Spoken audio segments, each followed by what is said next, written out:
The fragility of life and how susceptible an individual is to the dangers that exist in the imperfect world is a concept that on a moment-to-moment basis is often overlooked. On June 9th, 2017, 26-year-old Ying Ying Zhang was standing on the sidewalk near the University of Illinois campus, where she had just missed a bus that would have taken her to sign a new apartment lease later that afternoon. Ying Ying, a scholar at the university, was visiting from China and was described by her father as the pride of her family. After walking to the next bus stop, she was approached by a black vehicle who offered her a ride, which she then accepted. When Ying Ying hadn't returned from her meeting, her friends began to worry. Authorities were then alerted, and the search for Ying Ying Zhang began.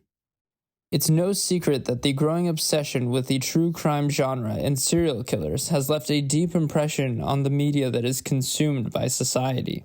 The phenomenon of the suburban mom true crime fan and other stereotypes have created a strong demand for documentaries like Netflix's American Murder, The Family Next Door, and Conversations with a Killer, the Ted Bundy tapes. This type of entertainment success depends on how well they attract the viewer by manipulating the psychological components of morbid curiosity.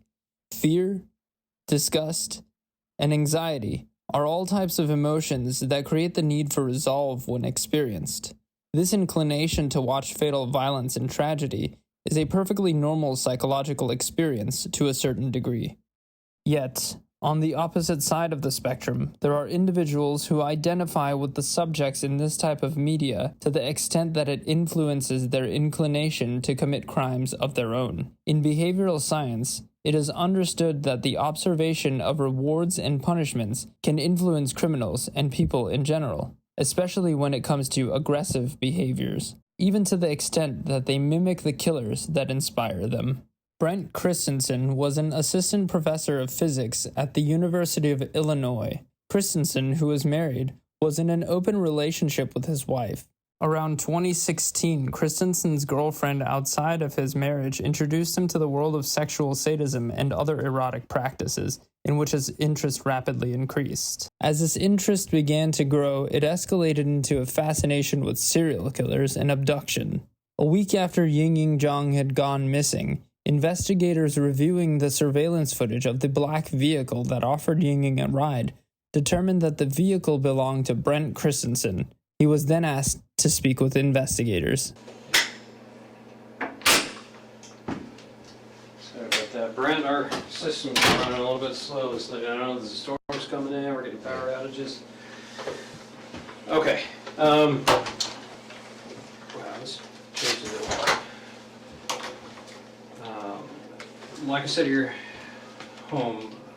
My name is Anthony Manganaro, especially with the FBI. I'm assigned here in Champaign.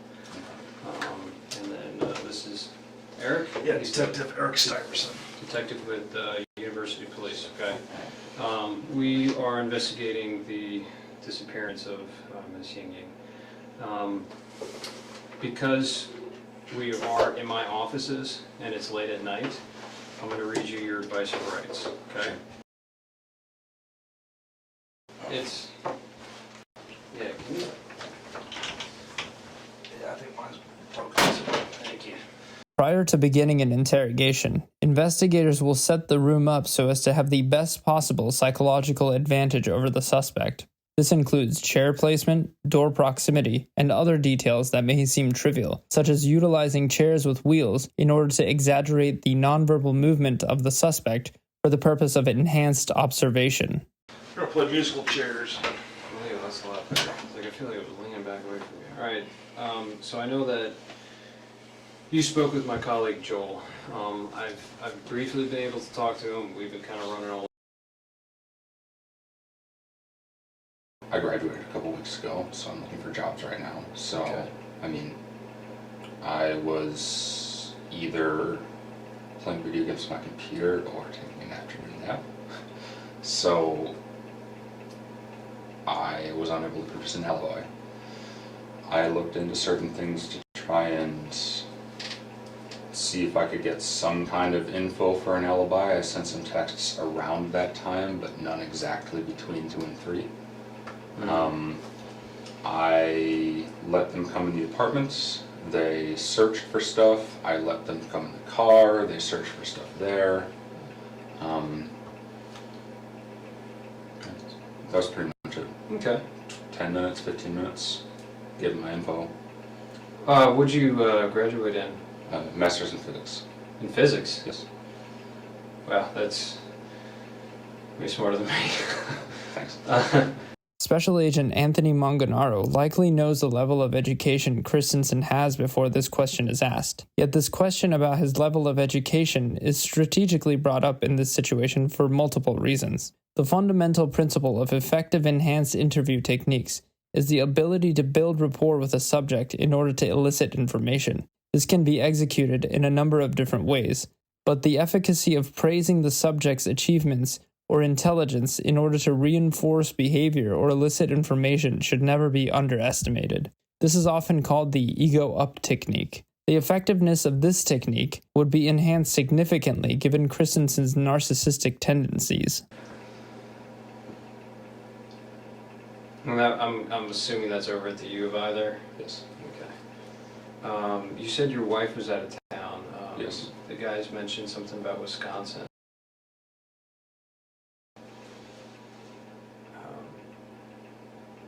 Do you have any questions for me before?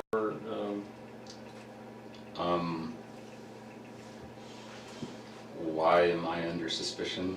Is it just my car, or is there anything else? I mean, that's, a large portion. I mean, it is a very unique car. Like I said, our search warrant is just for the car. Yeah. So we can, Yeah. look into it. We can, Of course. see what we can find, and of course, you could also turn around and exonerate you completely. I mean, we're talking about a very rare car. Yeah. So, how long were you at the U of I? Did you undergrad there as well? No, I did my undergrad at UW-Madison, Okay. and I came here in 2013.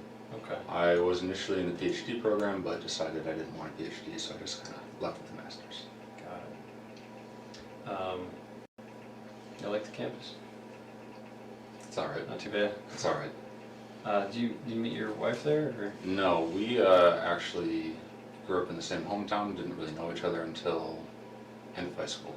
So we both moved to Madison when I went to undergrad, and then moved here. Cool. Did she study here as well? No, she did not. Do you have any questions, Eric? Yeah, when we were talking about Friday, the day in question on the 9th, can you remember, you said that you played video games all day on Friday? Yeah. Is it just between the time period that he's asking about, or just literally all day? Literally all day. At the moment, not really hanging out with too many people or talking to too many people. When confronted with the question of his whereabouts on the day Ying Ying Zhang was abducted, Christensen responds by stating that he hasn't been hanging out with too many people. The problem here is that Detective Stiverson never mentioned the prospect of meeting with others. People will often seek to influence others' perception of themselves by controlling the information given within a social interaction. Unfortunately, in this case, his answer will only be further incriminating himself during cross-examination. My wife and the girl I talked to, she was busy, my wife was out of town, so it's like, well, I'm alone today. So, yeah. You didn't go cruising campus or anything? I did on Saturday, but I mean, getting a little stir crazy, just decided to go out for a drive on Saturday. But did you go out to eat or anything? Go any places? No, I didn't go out to eat. What other vehicles do you guys own? We own a 2000 Camaro as well. That's right. Is that one primarily yours or your wife's? It's primarily mine. Really? So, Is that the car that she took on the road trip, or how did she go on a road trip? the other person's car. It was her and another person. So, I'll typically drive the Camaro. The vast majority of the time, when I'm doing errands, I'll take the Saturn because it's Probably the better Camaro trunk sucks for space. Yeah, errands. exactly. Groceries So, and everything. yeah, but the Camara's the first mine.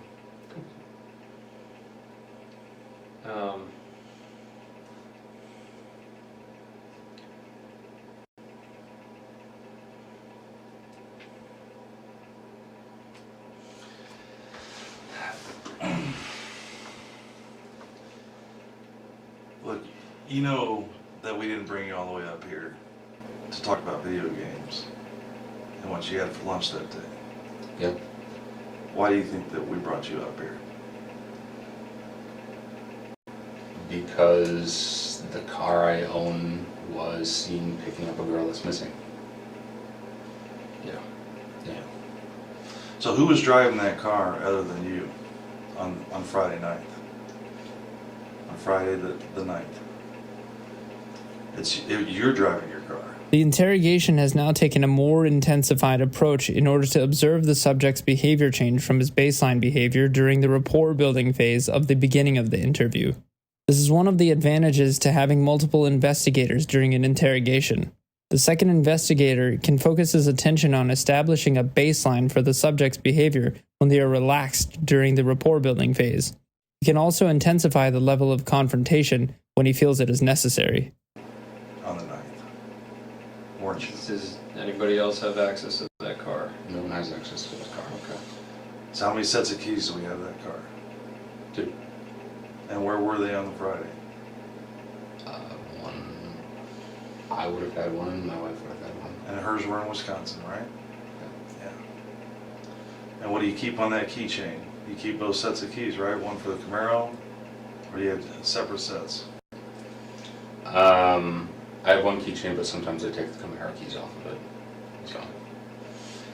Now let's talk specifically about Friday. Okay. Okay. You went to school for how long at the U of I? Since 2013. Since 2013. Yeah, so you're very familiar with our campus. Not really. I never really talked to anyone. So you're kind of a loner? yeah. And you would have went to Loomis Lab, you said? Yes. Okay. Yeah, that was my main place. Okay. That and the attached films. But specifically on that day, okay, when you originally told the agents that came to your apartment that you just played video games all day long, and you didn't leave the apartment. Yeah. But it's fair to say that we know that that's not true, correct? Why would I lie? I mean, Question dodging is an evasive tactic often employed when the individual being questioned wants to avoid answering the question for fear of making inconsistent statements or overtly lying. But the pressure that will continue to be applied by Detective Stiverson will add to the suspect's cognitive load, as well as his heart rate increasing and his pupils dilating. Over the course of an interrogation, this fight-or-flight reaction being experienced by Christensen will weaken his inhibitions, and the seriousness of the accusations being made against him will suddenly be realized. Maybe there's some misunderstanding why we're here, because like I said, we're not just looking for a needle in a haystack. I'm sorry, let me take that back. We are looking for a needle in a haystack. yeah. But my point is, you're making it sound like we just randomly came across your vehicle of the 1,400 Astros that are in the state of Illinois. I have So seen video. so what would have happened that day that brings us to you? Probably that I live in Champaign. I mean, I've never seen one before, an Astro. So, Okay. No, well,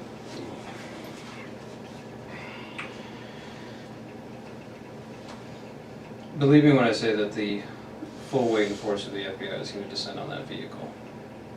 Okay. And all that entails. Okay. Okay. Right now, my primary concern and why I've been out till midnight, and these guys have been out till midnight every single night, is we're trying to find this girl. It's raining outside, it's nasty. She's a foreign student who's only been here for a few weeks. I want to find her. I'm asking for help. I know. I mean, I've got her getting into your car. I need to know why. What Christensen doesn't know here is that authorities have identified his vehicle, but not by luck. After further investigation, a very distinct crack on the hubcap was observed on surveillance footage of Ying Ying accepting a ride from the black vehicle. This crack was also identified when investigators arrived at Christensen's apartment for the initial questioning.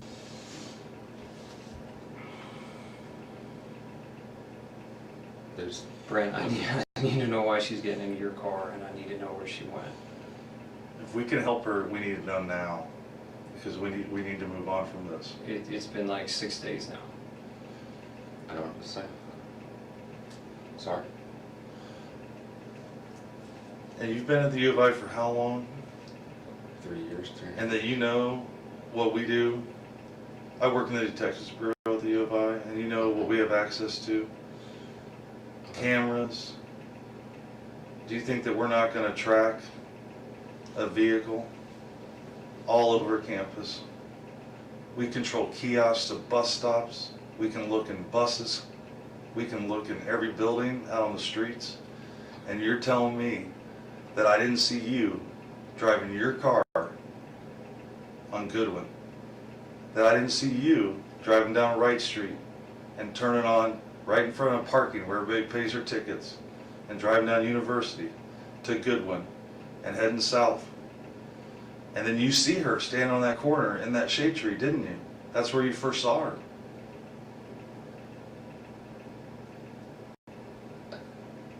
And then you turned on Clark, and we still have cameras. I've seen the videos. I didn't see me. You've seen what we've allowed you to see. Can I see this stuff that you're talking about? Do you think that we brought you up here to show you video? We want to understand why you did it. Yeah. We want to understand why you stopped her to pick her up. Was it to give her a ride? Are you afraid to tell us that you gave her a ride? Maybe you wanted to make a couple bucks as an Uber driver, and she told you, I had to go sign a lease at 1 North, and you're like, oh, I know where that's at. I'll drop you off. If you're afraid to tell us that you gave her a ride someplace, we can work with you there. But I know that you picked her up. I know you did. I saw you in your shirt, arms fully extended.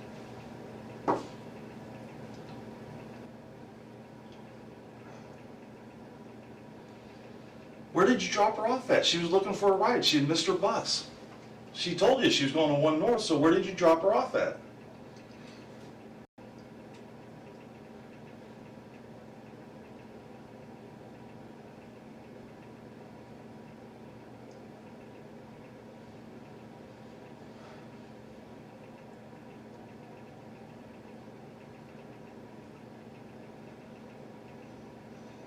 Maybe I'm getting my days mixed up then.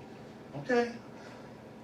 At this point in the interrogation, Christensen does not know what exact evidence the investigators have on the abduction, but he likely understands the situation at hand, given his catatonic reaction, and that he is essentially cornered by their line of questioning. Detective Stiverson offers him to admit he picked Ying Ying up, and then got scared when she was reported missing, in order to give him an escape from having to make a direct confession, or ask to speak to a lawyer out of fear. Not taking into account that by admitting that he picked her up and being unable to corroborate dropping her off, he will have been the last person to see Ying Ying Zhang alive, as well as incriminate himself by changing his story upon questioning.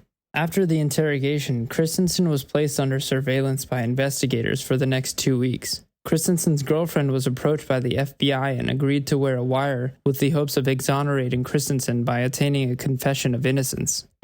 We can stop talking about stuff. I know. No, I want to talk about it. It's... Is it hard to hold in? I don't want to talk about this something so much. I'm holding this so long. Okay. The last person I would consider at my level that actually did anything headbutt me. He was caught in the 80s. I told you I'm 13. So long. I've been getting bored. Sounds like Ying didn't bore you. Sounds like Ying didn't bore you. She bored you? Yeah.